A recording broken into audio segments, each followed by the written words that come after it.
Welcome, everyone, to another episode of Vega Insights. I'm Luke Bideaux, the president and CEO of Vega Imaging Informatics. And with us today is Leonardo Kayat Bittencourt, MD, PhD. Dr. Bittencourt is the vice chair of innovation for the Department of Radiology at University Hospitals, where he also directs the RadiCLE program for radiology AI. He's a distinguished radiologist in abdominal imaging and a researcher in the field of prostate MRI at University Hospitals Cleveland Medical Center. He also serves as an associate professor in radiology and urology at Case Western Reserve University School of Medicine. It's a pleasure to have you on our show today. Thank you, Luke, and thank you, Vega, for inviting me. All right. First thing I'd like to talk about is the RadiCLE program at University Hospitals. Tell me a little bit about the RadiCLE program, its main focus, and maybe some of the major achievements that you guys have been able to have over the Yeah, past few years. thank you. So RadiCLE is an acronym that stands for Radiology AI and Diagnostic Innovation Collaborative. And the collaborative conflates into CLE for Cleveland, and we keep it in capitals just to hold it into the Cleveland region. It's the kind of the brand that we are trying to promote through university hospitals. And the RadiCLE program resides in the Department of Radiology.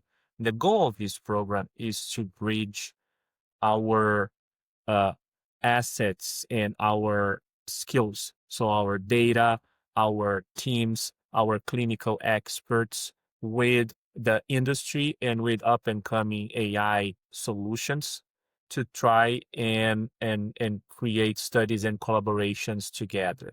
So it's basically a hub for industry and academic collaboration while also serving the internal community in offering them services and getting data for their own studies. Okay, interesting. Um, if I'm an industry vendor, let's say an AI developer, um, you're saying that there may be an opportunity to partner with RadiCLE to help some of my R&D initiatives. Let's say I have a new innovation that we've developed, but we need to go through the FDA approval process. Tell me a little bit about what that process might look like if we were interested in partnering. Correct. So this is the most typical scenario. And what those companies are most interested in at first is the data piece of it. They need to come up with bespoke, customized data sets that include good representation of the types of conditions in the typical population that their FDA consultants will require from them. But it's not just the data that is relevant. And we found out that having a committed clinical partner and clinical expert who is also knowledgeable in that particular field adds great value to those studies. So those companies, when they come to us, they were usually already through some of the common data marts that are already available.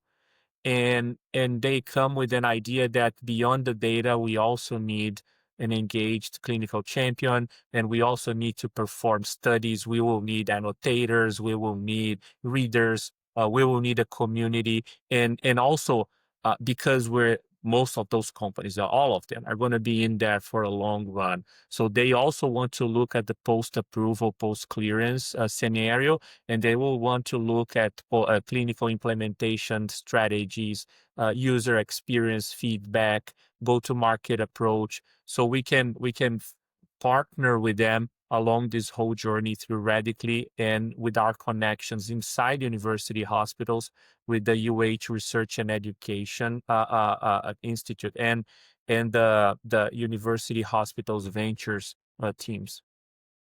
Okay, yeah. It's interesting, you mentioned that the first thing they're looking for is typically the data. That's our wheelhouse here at Vega too. The Vega Data Division, we help a lot of AI developers get data, but it is much more than just getting the data, as you mentioned, and it's important for the AI developers to have clinical partners that go beyond getting the data, as you mentioned, annotation, assistance from U.S. board certified radiologists or whatever their requirements are. And then, all the things you mentioned about post-approval and demonstrating the the adoption and the usefulness of the tool with a clinical champion, I think could be very important. Yeah, here at Vega, we're excited to help organizations get the data they need and then also connect them with the right partners to, um, achieve all of their R&D goals beyond just getting the data they need. Um, Yeah, Go ahead. because honestly, what the the companies, the startups, right, with the small funding that they have to achieve their clearances, all they can think of most often is to check the boxes that their consultants and that the FDA proposed to them. But the day after is probably even more challenging, right, than the approval itself. And we see time and time and time again that once the clearance and the approvals they kick in and the VCs they start asking, hey, now it's time to make the money, now it's time to sell, and the money we gave you was for the approval, people are left without a committed partner or an institution who would be willing to follow along the journey with them, right? So I think that having this perspective that data is a critical piece, and it is definitely the most critical piece, but it's not enough to get you to the full journey. Right. So tell me a little bit about that. And you don't necessarily have to name any names, but have there been AI developers that started collaboration with UH in their pre-approval state, but then after their approval have successfully made it into UH as a whole due to the collaboration that happened in the early stages and the testing that was done within RadiCLE and demonstrating the usefulness? Has that ever happened so far? Yes, yes, that happened with more than one of those vendors. And honestly, I don't remember a single clinical AI implementation that we had here that did not start from the standpoint of a successful academic collaboration.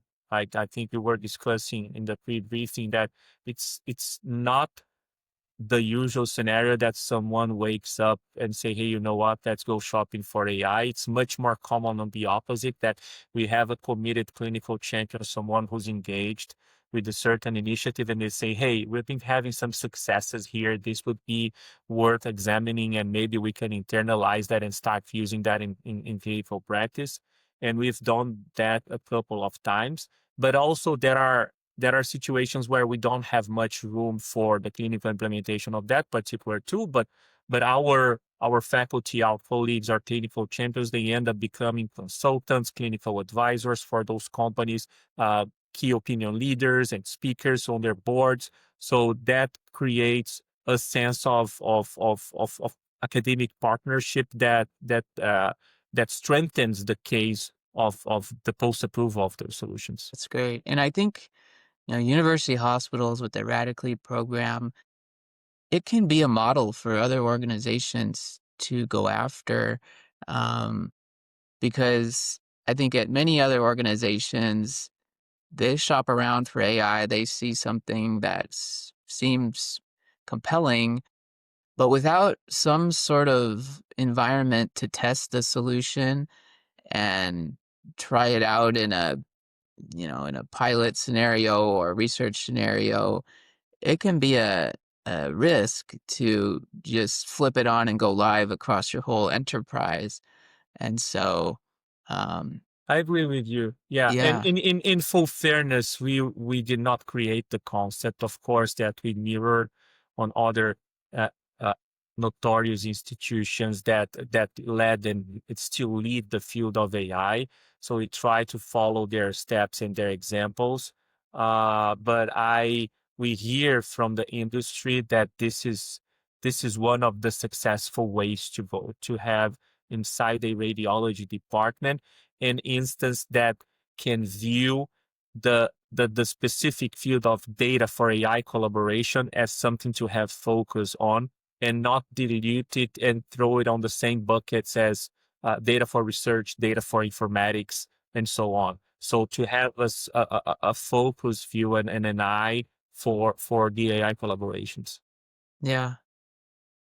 I'm very interested to learn more about this. I'm sure a lot of the other listeners are as well. So let's take a practical example. We'll just throw out an imaginary company. Let's say there's a new company that has developed AI for MRI prostate. I know that's your expertise, right?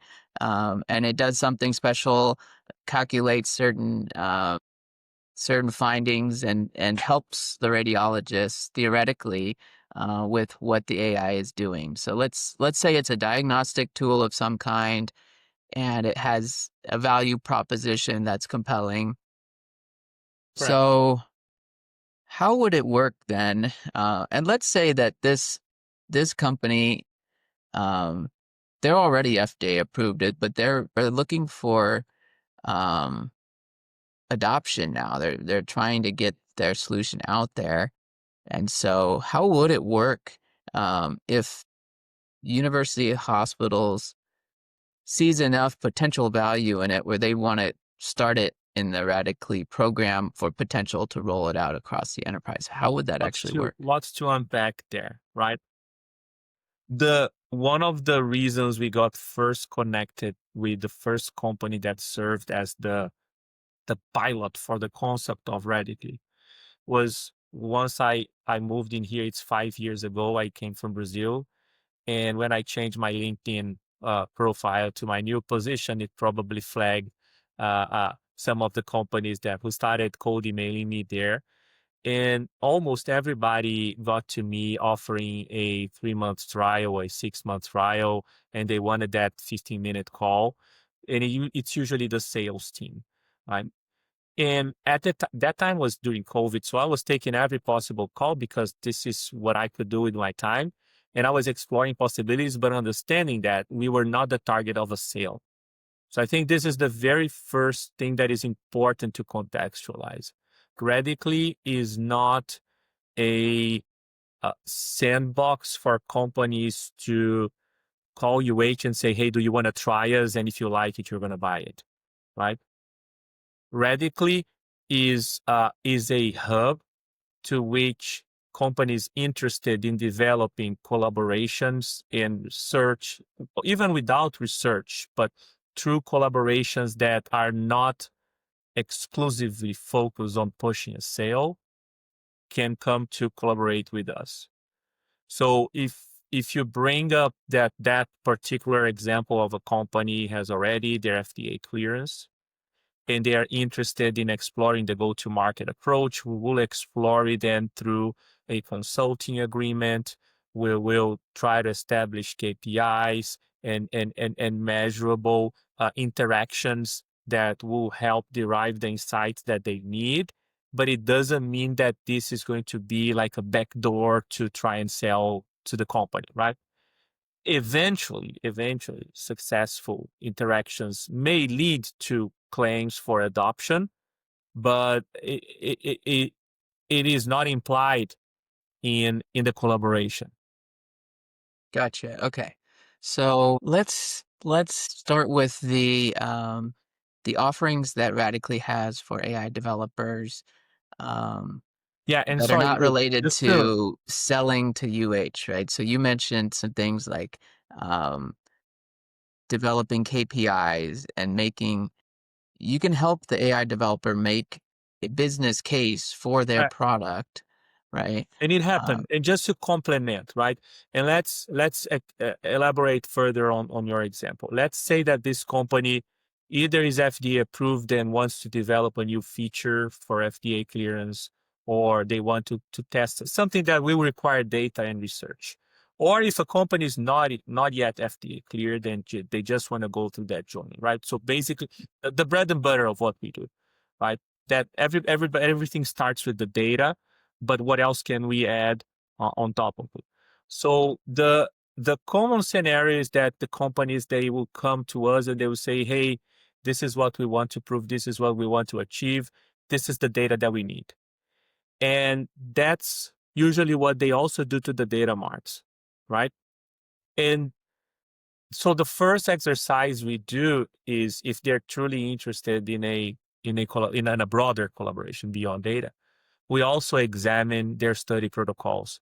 We also examine their value propositions. And we bring in the experts to say, hey, what you're saying here doesn't hold, or the data that you're requesting is not going to prove your point, or you may get to your clearance, but your clearance will not get you to the meaningful use that you intend originally. So we incorporate our content, and not only myself. There's a community of experts that work in the radiology department at every subspecialty in radiology, and in some adjacent departments too, who we bring into the play, and they add their expertise as researchers, as leaders in the field, in improving the study protocols and improving the product definitions, and even the data definitions too. So in my case, in prostate is the most common thing that people work with ground truths that would not prove the point, or that there are holes in their assumptions, and we help disentangle those things.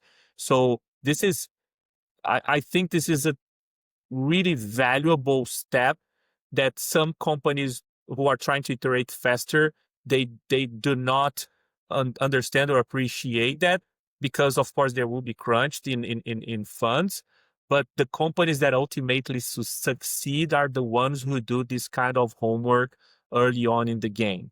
Yeah. So this for sure is one of the steps. And once we define the scope of the data and the scope of the collaboration. So do we have to ground truth and annotate or not? What are the certification levels of your annotators and readers? And what is the complexity of the data that you want to get? Is it multimodal or not? How many crossed reports and longitudinal evaluations will you need? So that will all be part of the conversation, and everything will be reviewed and criticized and edited and improved. Yeah, that is really a great insight. And it seems as though a really valuable service for AI developers that are honest with themselves to know that they can use the help of other experts to help define their data specification, their overall clinical trial strategy, um, and willing to invest in that type of a collaboration to hopefully in the long term pay out for that company. Correct. Um, and And look, so yeah. and I don't want to sound naive too, because I know this will be I would say, if the predictions are right, this is going to be a somewhat short-lived business model of narrow AI development, right? We are now entering the age of the foundation models, of the large language models, which affect not only the way that we obtain our data, that we query our data, because so far what we had that was what we have that is best is the ability to get unstructured data and structure it out and select very customized data sets. But now with the advent of LLMs that are ingrained in the very fabric of every institution, it won't be that challenging anymore to get these types of data sets. And then on the other end, more and more companies are stepping up to do their foundation models or variations of foundation models, in the sense that the development of narrow AI solutions will not be the same as we have today. So this is also an ever evolving field. And among the collaborations that RadiCLE is pursuing, fostering, and supporting, some of them, they also have to do with collaborating with the development of foundation models, but also on the meaningful clinical use and the downstream effects of foundation models. So we are operating today with the market of today, but also with an eye and a foot in the future too. Yeah, that is just really great to hear everything you're doing there. Early on, when Vega attempted to collaborate with a lot of academic medical centers, we were faced with a lot of rejection and just a flat out no go when it came to working with the academic center on any kind of data collaborations. And I believe that some academic centers are still in that stance of just staying away of any sort of data de-identification and releasing the data to an outside entity, even though there are HIPAA compliant pathways to doing so, and there's processes that many academic centers, including UH, have achieved.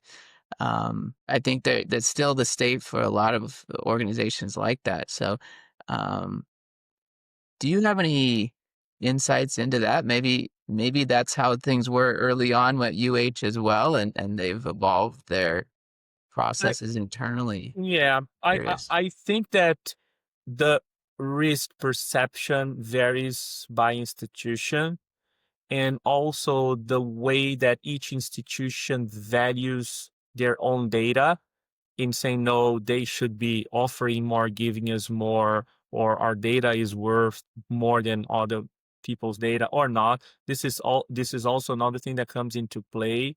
But I would say that uh, which is no different than other institutions in terms of the high standards of ethics and compliance with the way that we approach data. Everything undergoes a strict IRB review or an IRB determination whether something is eligible or considered as research or not. There are different instances of data sharing committee, AI adoption committee, and different instances of governance that any of those projects they have to undergo a thorough legal review of all of the contracts and all of the documents involved with the process. So I wouldn't say that it's any way different than other institutions. What I would say that it's not unique of UH, but it's typical of those institutions who are more used to collaborating with data and expertise in the AI space is that there is a genuine interest and intent in making those interactions work.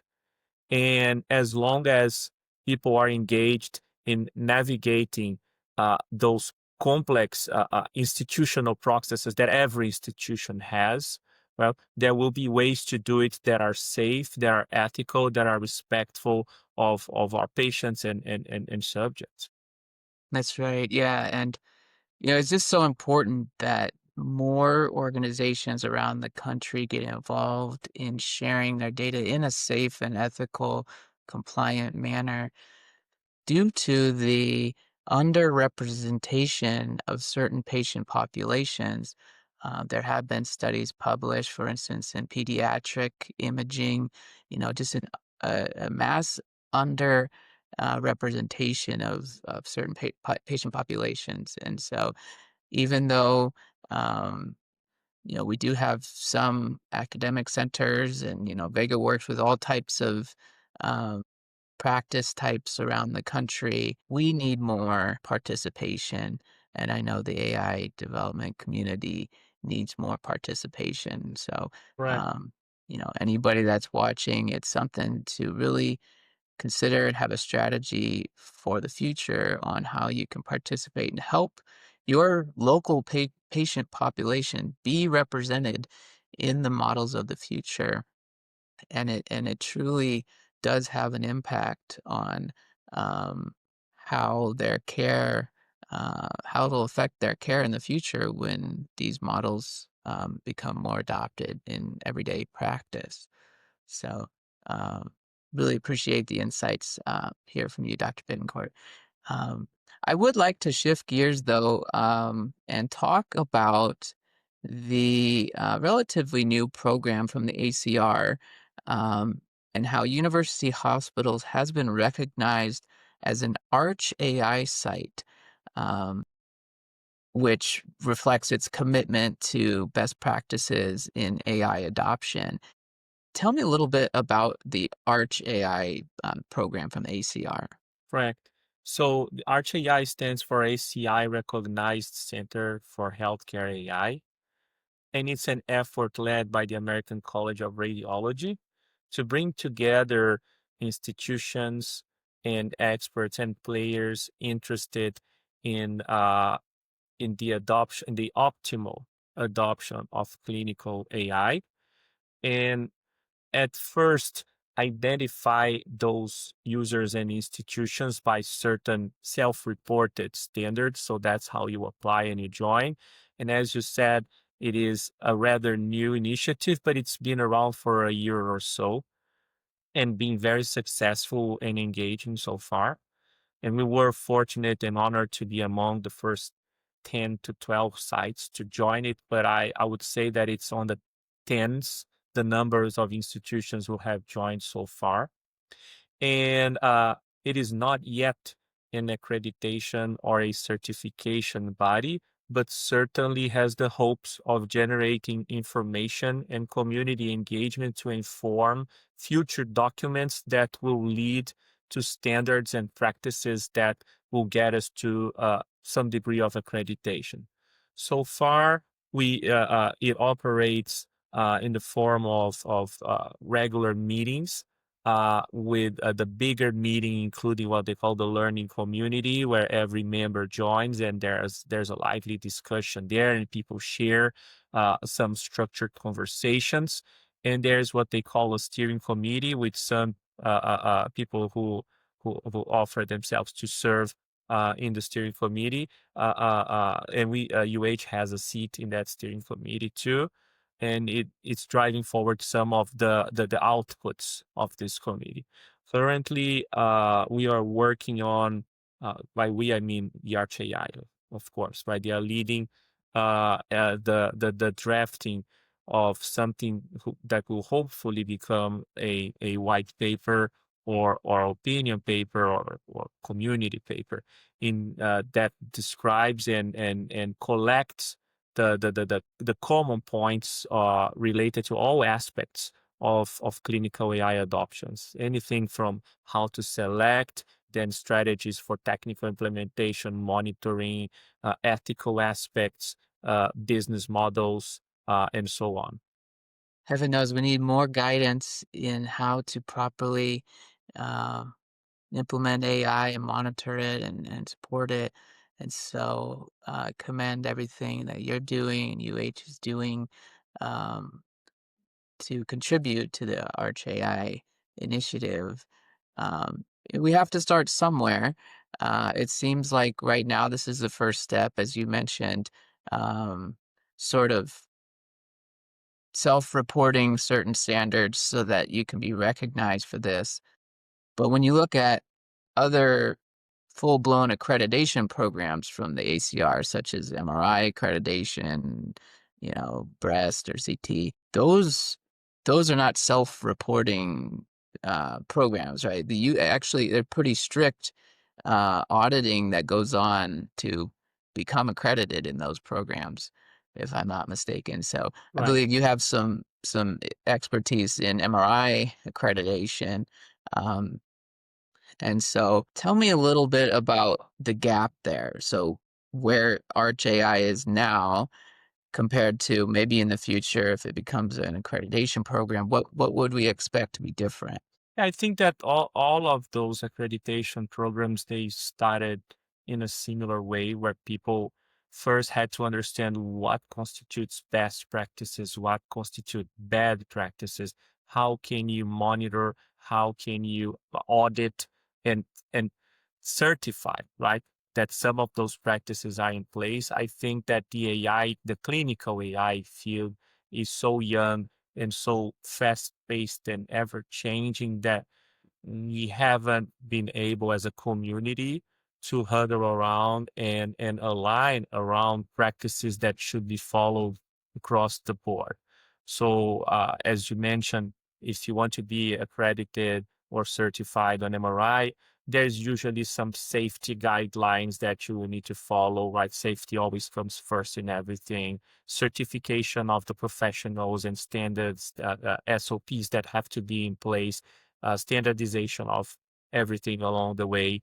You have to show proof of quality of some of the outputs of your work, and you have to be open for auditing and things have to be in place. So I don't think that we are yet at a point where we can provide as a community, again, standards and practices for clinical AI adoption. But there's more and more and more alignment around what most people are doing and what most people are learning with one another. I think the more we document, the more we push forward those types of documents, and for people to read, criticize, replicate, and publish around it, the closer we are going to get to offering those guidelines. I just think it's so exciting. And, you think about why an organization might want to go for, let's say, MRI accreditation, right? Because it's not a requirement. Many facilities out there that are not accredited by the ACR for MRI, but yet they still perform MRI perfectly legally, and um, they're able to be successful practices.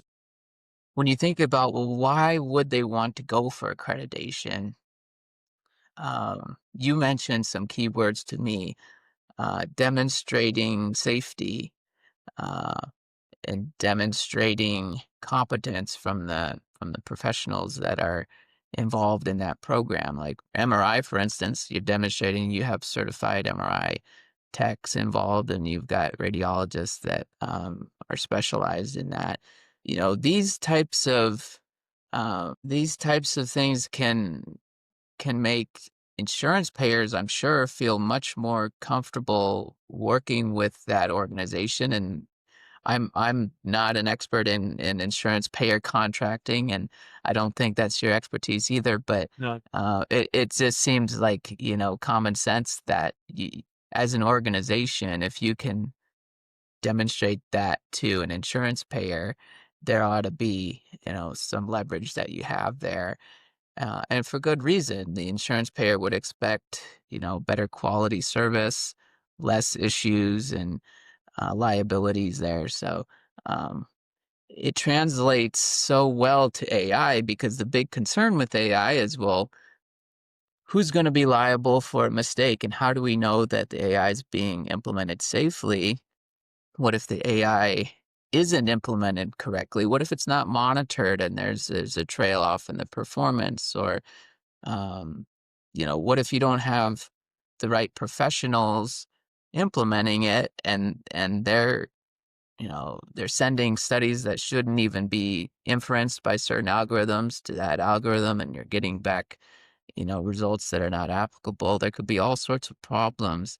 So having the right professionals involved, I think, is key to this. And a special interest for me, I'm very involved in um, American Board of Imaging Informatics and Society of Imaging Informatics, entities that help educate and certify imaging informatics professionals. And it seems to me that there's a lot of room for improvement in terms of certifying imaging informatics professionals in AI specifically, to help an organization meet the guidelines and requirements that, for instance, ACR ArchAI program is putting forth.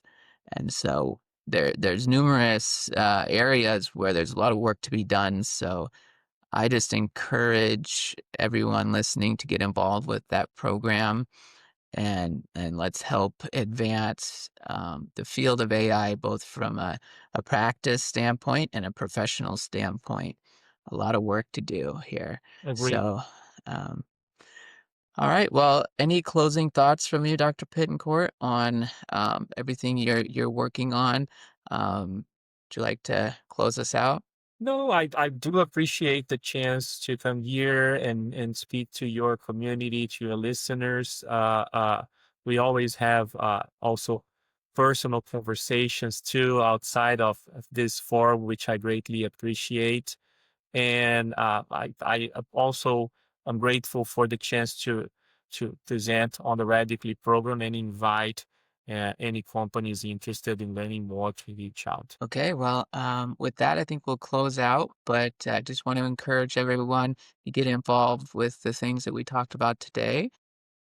If you'd like to discuss anything we've talked about, please feel free to reach out to Vega Imaging Informatics. We will be at RSNA in booth 5931 this year, so feel free to stop by. And we look forward to working with you and collaborating with you.